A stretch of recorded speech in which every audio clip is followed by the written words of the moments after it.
Positive Day Delivers. This is Dr. Gigi Disunga from I Can Change Project. Magandang Thursday morning sa lahat ng mga delivers natin. And this is the first time po tayo mapanood sa YouTube channel. Thank you very much. Please subscribe. Click mo na po yung Dr. Gigi Disunga. Alright, so bago tayo pumasok at mas masaya share tayo kasi sa amin masaya sa school namin eh. So this is our costume. Summer, alright. I watched Jack Ma ngayon lang, ngayong morning. Paulit-ulit ko pinapanood ang mga videos ni Jack Ma. Sa akin, he's an amazing man. And actually, he's the, I think, richest man in China. If naging richest man of China or at present, I don't know. But once I watched that declaration, he's the richest man in China then. Okay? Hindi ko lang hanggang ngayon. Alright? But anyway, one of the few things that I admire about Jack Ma is his spirit of not giving up, right? So, kung kilala natin si Jack Ma, napanood natin kung paano siya nag-struggle sa different failures sa buhay niya, di ba? So, even applied sa KFC. 24 silang nag-apply. 23 lang natanggap, siya lang hindi natanggap. Hindi ko alam kung kumakain ba siya ngayon sa KFC or ano. Hindi ko alam. Anyway, so, ang dami niyang failure sa buhay. At sabi niya, ganito, ang message niya kanina is, be the first. Okay? Just be the first. Alright? So, sa atin, sa buhay natin, be the first. Sabi niya kanina, you don't need to be the best. But what can help you in your life is, just be the first. Be the first, alright? So, sa atin, sa buhay natin, be the first. Sa family natin, sa bahay natin, be the first to change. Diba? Kung lahat ng mga miyembro sa family mo ay lahat tanghaling nagigising, be the first to wake up early. Be the first to change. Kung lahat tumataya sa wedding, ikaw ang unang mag-stop na tumaya sa wedding. Diba? Kung lahat ay medyo nagmumura, so, be the first to change. Be the first na sasabihin mong hindi na ako magmumura. Alright?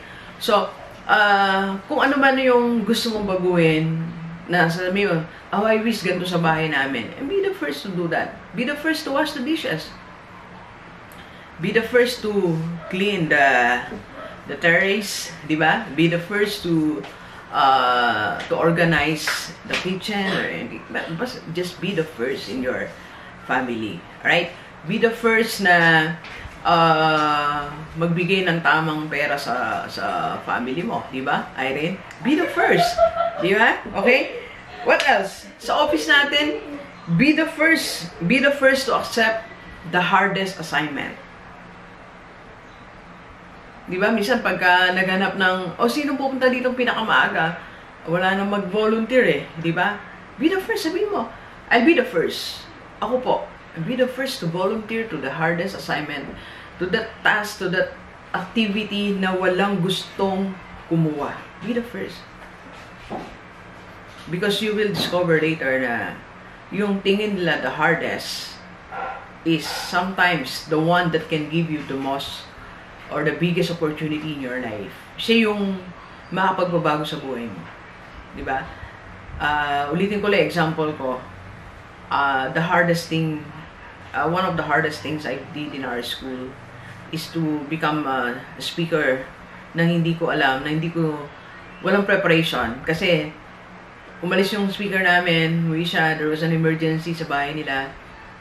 So, yung second batch, they are waiting for him. So, walang choice since I am the Dean of Academic Affairs, right? So, ako yung naataasang mag-seminar. I have all the right to say no. Kasi paano ko naman gagawin yung speak, ngayon lang nila sinabi, ito na, akit na ako sa second floor, sa multi-purpose hall. But I did it, sabi ko sa president, yes ma'am, I will. Hard task. But that hard task changed my life. I became a speaker, I became a vlogger, I became a coach. Lahat na yun nagsimula sa pagiging speaker ko, then nag-vlog ako. Then from being a vlogger, naging coach, naging wealth coach. And ngayon, nagkaroon pa ako ng GDS corporate training. And now I'm training. By the way, meron akong schedule to, I'm training aspiring speakers on April 20 and April 27. ng Bataan and Pampanga. Diba? Soon, pupunta tayo ng Manila. Right? So, be the first to accept the hardest assignment. Ano ba yung hardest assignment na pilit mong tinatakbuhan, tinatanggihan? Baka yung opportunity para ma-promote ka eh. Iniiwasan mo, paano ka mapopromote? Diba? And be the first to give. Be the first to give assistance. Be the first to give help. Be the first to give attention to the people na nangangailangan ng attention. Just be the first. Be the first to give that understanding to the people around you. Sabi nga nabasa ko, be patient to everyone. Because you don't know kung ano pinagdadaanan niya sa buhay. Be kind. Give that kindness to that someone who's lonely.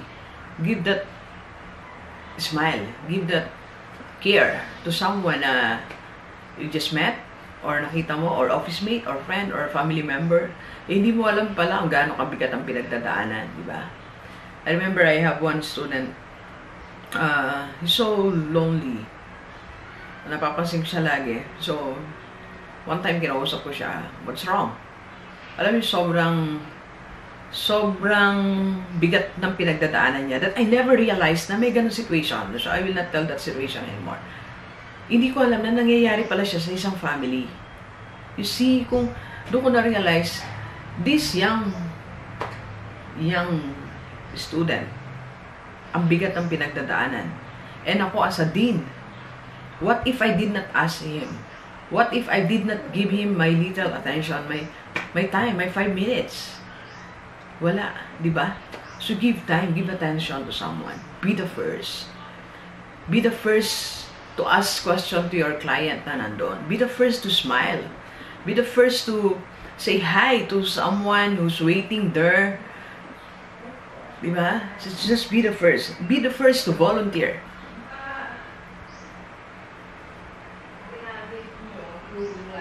Sabi nga ni volunteer to, bago ko sabihin example ko, be the first to volunteer sa lahat ng mga gawain. Diba? Mag-volunteer ka na mag-tree planting, di ba?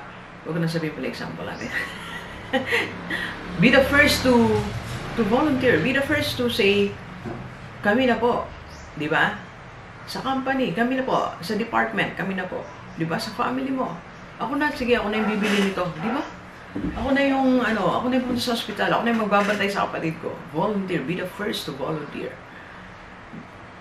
Be the first to volunteer. Okay?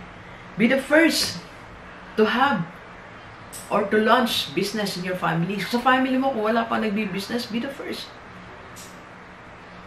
Sa mga office mate mo, kung wala pa rin may side job dyan, or side business, be the first. Diba? Be the first to do investment.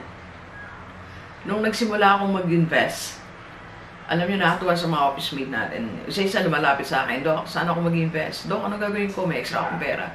Marami na nag-invest ako. Pag-ibig MP2, sa other insurance. So, marami na nag-try. So, be the first. What if I did not do it? What if I did not invest? Diba? Ang dami pa nang susunod. Ang daming gustong sumunod eh. Diba? Be the first. Alright? Be the first to finish their PhD. When I was in public school, meron kaming tinatawag na isang doctor first. Sabi niya. Ang tawag sa kanya, the only doctor in town. Diba? Be the first. So, mula sa kanya, may sumunod. And now, in our school, before, meron kaming doctor, pero mali siya. So, that time, ako na lang naiwan doctor. Nung wala siya, wala kaming doctor. So, I have to be the first na sumunod sa kanya para maging doctor. I was the first na naging doktor after niya umalis. So ngayon may isa ng doktor din sa amin, dalawa na kami. And meron pang mga susunod, di ba? Just be the first. Okay? And be the first to become a vlogger. Hindi ko alam kung meron bang ibang principal na vlogger. I don't know kung meron pero kung wala man. So I'm the first na principal turn into vlogger or ano pa rin naman tayo, principal pa rin naman tayo. Be the first speaker in your company, di ba? Be the first coach in your community. Di ko alam dito sa Bataan kung may ibang coach. Kung may ibang wealth coach dito sa Bataan, I don't know. Okay? Kung wala, then I'm the first, di ba? I'm the first speaker na principal, I'm the first principal na vlogger, I'm the first principal na wealth coach. So, di ba? Be the first, right? Then, Doc G, ano ba yung importance when you're the first? When you're the first, that means when you are the first who will accept the hardest assignment, when you are the first to change, when you are the first person to give, to volunteer, to launch business, to start investment, to finish your PhD or MA or thesis, vlogger, to become a speaker, and to become a coach. That means you are showing one thing. You are showing courage. Right? And that courage is important. Because that courage can change you. Okay? And it can help you to grow your business, to increase your finances, and to become a better person. Sabi nga ni Grant Cardone, if you will be removing all this wealth sa akin, babalik yan. Because I have the courage. Diba? You have that courage. Pag ikaw ang first. Okay? So it's important to be the first. And you will have that first opportunity. Kasi parang ikaw yung unang nakapasok eh. Ikaw yung unang nakapasok sa pintuan ng ng success. Di ba? Parang ganito. Ako yung unang nakapasok sa pintuan ng coach dito sa Bataan. So, ako yung hinahanap na coach. Di ba? Ako yung unang nakapasok na sa pintuan ng isang vlogger na principal. So, ako hinahanap. Di ba? And when you are alone in that room, you can do everything. Kaya mo mag-market kung paano gusto mo marketing. You can explore, di ba? Kaya mo mag-price ng mataas. Kahit, now, my fee as a coach, online coach, is 3,000 or 4,000. And for personal coaching, depende sa place. So, at least mga 7K, 10K, 15K. Like this Saturday, meron tayo sa SM North. Diba? So, that's the glory and the beauty of being the first. So, don't be afraid. Just have the courage to be the first. May reward lagi yan pag first ka. Di ba yung unang volunteer? Yung unang nagtaas ng kamay? Yung natanda ni teacher eh. Di ba? Yung unang nagtaas ng kamay, yung unang nag-volunteer, yung unang gumawa. Iba yung opportunity, iba yung blessing na mapupunta sa'yo. Okay, Delivers, this morning, sabi mo sa sarili mo, I am the first. Alright? So, if you want to know more about it, Doc, hindi ko lang paano magsimula, anong gagawin ko, message mo ko, I can be your coach. Alright? Pwede kitang i-coach, tawagan mo ko, 0939-5254-311 or sa aking FB page, message mo ko. Kung ano man dito ang gusto mong unang gawin o meron ka naisip na gusto mong gawin, first time lang mangyayari sa buong barangay nyo, sa buong probinsya nyo, ikaw lang nakaisip niyan, do it. I can help you. Alright? Okay, so please share this video sa lahat ng mga kaibigan natin, kahit OFW dito sa Pilipinas, para sama-sama tayong mabago at umunlad ang ating buhay. Alright, so thank you very much, Delivers. Enjoy the rest of the day, and let's go, let's go!